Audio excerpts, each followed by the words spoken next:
मेरा नाम राघव है और ये बात है उस रात की जिस रात मैं अपने ऑफिस से बहुत ही ज़्यादा लेट हो चुका था।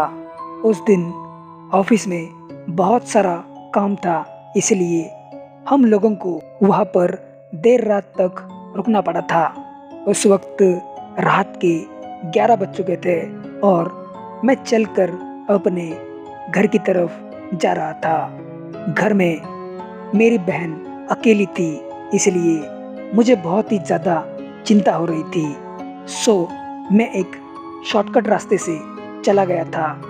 अभी मैं रास्ते से चल ही रहा था, लेकिन तभी अचानक मुझे किसी लड़की के जोर से चिल्लाने की आवाज़ आने लग गई।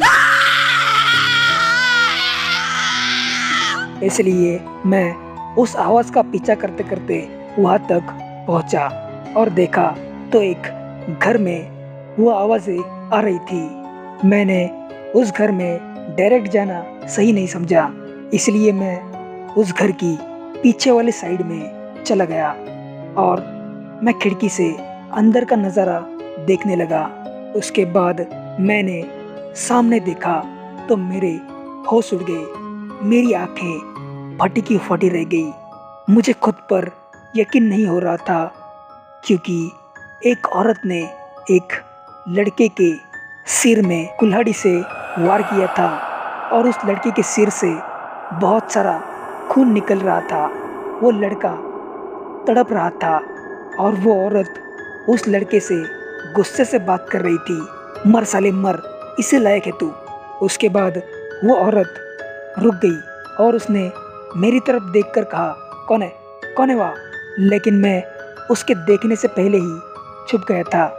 उस वक्त वो हालात देखकर मैंने वहाँ से अपने घर जाना ही सही समझा था। उसके बाद मैंने 2-4 कदम ही आगे बढ़ाए थे, लेकिन तभी अचानक मैंने सामने जो देखा वो देखकर मेरी जान हलक में आ गई, क्योंकि वही औरत मेरे सामने खड़ी थी जिसने अभी अभी एक मर्डर किया था। उस औरत ने मुझे देखकर पूछा, क्या हुआ?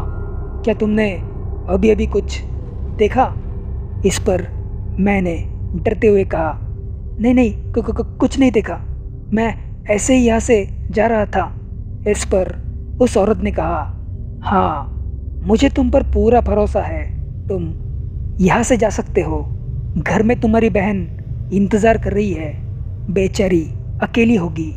उसके बाद मैं तुरंत वहाँ से निकल गया और कुछ देर बाद सही सलामत मैं अपने घर पहुँच गया। अब इस बात को 6 महीने बीत चुके थे, लेकिन मुझे पता नहीं था कि वो औरत कौन थी। लेकिन उस हादसे के बाद मुझे वो औरत दोबारा कभी भी नहीं दिखी।